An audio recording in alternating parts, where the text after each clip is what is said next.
نگاه میکردم که یک صدا، یک ناله، یک غلغله میگه به گوشم شنیده شد که این طرف و طرف نگاه کردم، از هر کجا چیزی نمیدیدم.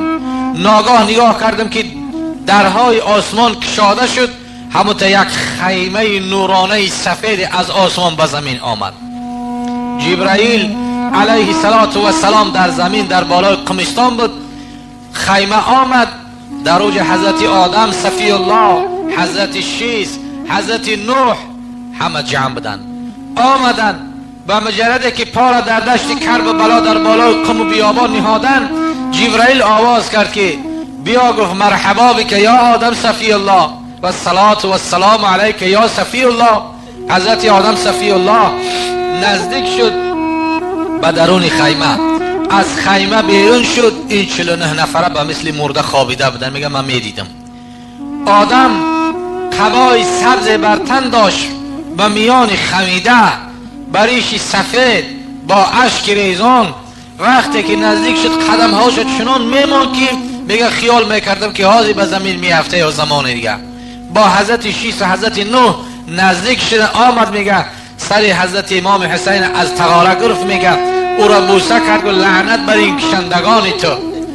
اون دل چخیل دل هست، دلی که از سنگ خارا هست که چخیل او دل شد که به شمشیر ای سر برید. او را به جایش گذاشت، با اشک ریزان در همون بیابان دشت کرب بلا یک طرف ایستاد. بعدن باز یک نور پیدا شد. میگه خیمه قطعی دیدیم که حضرت ابراهیم علیه السلام آمد. حضرت ابراهیم شخص زیبا با میجه های دراز، ابروان خشرو آمد. او هم قدم زد، آمد سر بوسه کرد و او را به یک طرف گذاشت.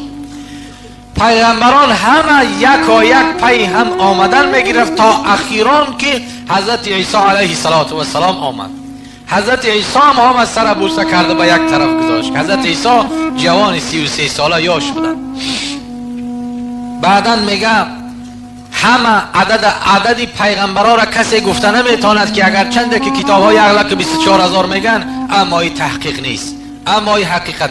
همه پیغمبرها صف زده در همون بیابان دشت کربلا ایستاده بودن که ناگاه میگه نگاه کردم که آسمان از مشرق تا به مغرب همین تدرش کشاده شد، نور زیاده که رسول اکرم صلی الله علیه و سلم میگه اگر چنده که در حال حیاتم دیدگی نبودم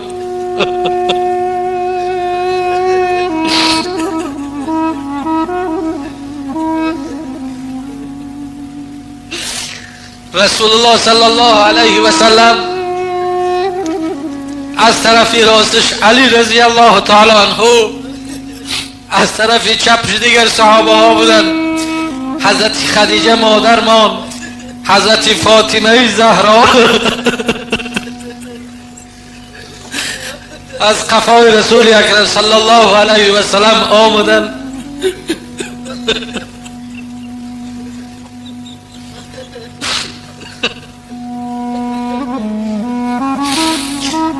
اونها از خیمه خارج شدن، همه با بالای قمیصان، همه پیغمبران اول العزم، همه انبیا و مرسلین در اونجا حاضر بودن، همه سرها پایان همه عشق میریزوندن. بعدا رسول الله صلی الله علیه و سلم در براق نشسته بودند، چهره مبارک غم آلود، موی سر مبارک پریشان شانه نو کرده. رسول الله صلی الله علیه و سلم در بالای براق بودند. وقتی که همه صف کشیده بودند به زمین که همه خم بیدن، یگان کس از پیش رسول الله صلی الله علیه و سلم به آدابی نمیکرد، پیش هم نمیگذشت. همه که براق با بالای دشت کرب و بلا که نشست، پیغمبر صلی الله علیه و سلم از بالای براق پای مبارک به بالای همه کمیستان دشت کرب و بلا نهاد. حضرت خدیجه مادرمان، حضرت فاطمه رضی الله تعالی عنها که دیگر ازواج مطهرات حضرت فاطمه رضی الله عنها را از کتف مبارک داشته بودند که حتی قدرت راست ایستادن نداشت. ازواج مطهرات در گرد فاطمه بودند، هیچ کس پیش نمی آمد. علی رضی الله عنه با چهره خزان با اشک ریزان از قفای رسول الله ایستاده بود. همه ایره همه بدبخت میگه با چشم سرم دیده ایستاده بود. میگه بعدا رسول اکرم صلی الله علیه و سلم همه که از براق پای مبارکه که به دشت کربلا نهاد خنبی سر میگه با چشمام دیدم که از همه تشت از همه تغاره میگه جر شد. 70 قدم جر شده با خونی ریزان و اشکی ریزان خودش آمده پشت پای رسول اکرم صلی الله علیه و سلم بوسه کرد. همون سری بیتن با اشکهای ریزان و خونی ریزان پشت پای مبارک رسول الله را بوسه کرد. رسول الله صلی الله علیه و سلم به هیچ کسی نگاه نمیکرد، و اهل اصحاب نگاه نمیکرد، به ازواج مطهرات نگاه نمیکرد، به جبرائیل نگاه نمیکرد. بعدا همه چشم ها دوخته فقط به رسول الله نگاه میکردن، همه اشک میریزوندن. 70,000 فرشته در او دشت کربلا ناله و خروش میکردن. بعدا رسول اکرم صلی الله علیه و سلم اون سر وقتی که پشت پاشه که بوسه کرد از زمین برداشت، سر برداشت، نگاه کرد که چهره ها موی سر پریشان خونالود، همه رو خونالود. رسول اکرم صلی الله علیه و سلم موی سر شد به طرف فرق کرد و از پیشانش بوسه کرد. همون سری بیتن با قدرت الهی میگه به زبان فصیح میگه دیدم که اشکهاش جاری شد. گفت که ای بابا، گفت ای جدی بزرگوار، همون امتانه که شب و روز امتی میگفتی دیدی که به من چی کردن. رسول الله صلی الله علیه و سلم سر گرفتن. بعدا فرشته آمد و را از دست مبارکه رسول الله گرفت.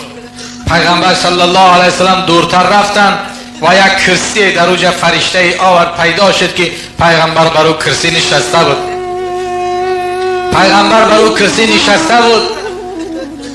جبرائیل علیه السلام آمد گفت که یا رسول الله، اگر اجازه شما باشد، گفت به مثل قوم لوط واری همین قوم از زمین قطع بریده برداشته به بالا برم سرکلپا با قرد. گفت نه.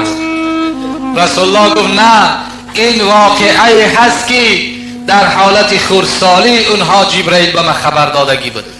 ای جبرائیل، گفت نه، اینها را به مثل قوم لوط نکن تا که در حق امتم دعای بدی نکردم. بعدا جبرائیل علیه السلام ساکت شد. هر یکی می آمدن. حضرت فاطمه زهرا بعدا نزدیک شد و اون سرگر رو بوسه می کرد و چهره مبارکه امام حسین نگاه می کرد و به یک پارچه لطه بود که همه را روحای خونالودی را پاک می کرد. ازواج مطهرات حاضر بودن. خدیجه کبرا حاضر بود که هیچ کس در اون ساعت به یکدیگر نگاه نمی کرد، حال یکدیگر را نمی پرسید و غیر از اشک ریزوندن. بعدا میگه فرشته ها که اجازت پرسیدن، پیغمبر اجازت نداد، اما یک گروه فرشته حاضر شدن پنهان از رسول اکرم صلی الله علیه وسلم آمدن. گرزه های آتشین داشتن.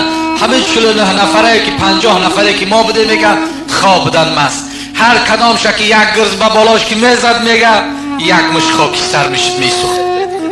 یک تا زده آمدن. میگه نوبت وقتی که به من شد میگه مرا نگاه کردن که من اشک ریزونده ایستم. الامان یا رسول الله، میگه گفتم که اول فرشته ها میگه مرا از هر کتفام برداشتن کشاله کرده و نزد رسول اکرم صلی الله علیه وسلم آوردن. رسول اکرم صلی الله علیه وسلم گفت که تو کی هستی؟ تو برای چی به قوم هستی؟ گفت که یا رسول الله، من محب تو هستم، من دوستدار تو هستم، من محب اهل بیت تو هستم. که رسول اکرم صلی الله علیه وسلم بارها در حدیث گفتگی بود که الحسین منی و انا منه، حسین از من است و من از حسین هستم.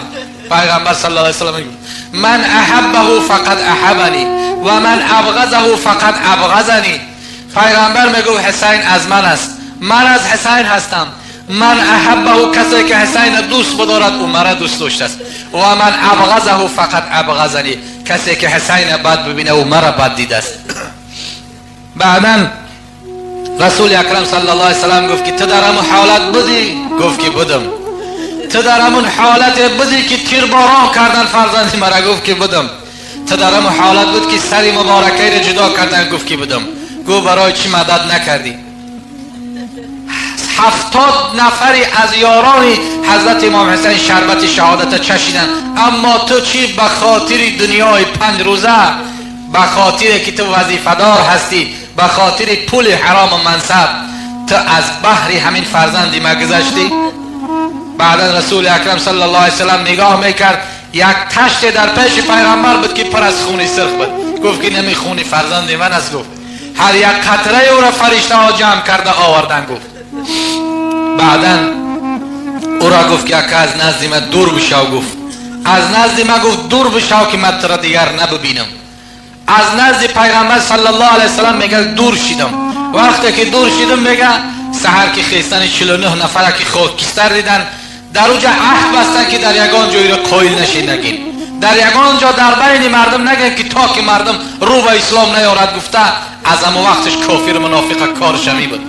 بعدا سر گرفتن سراسیمه با طرفی عبیدالله ابن زیاد به طرفی یزید روان شدن.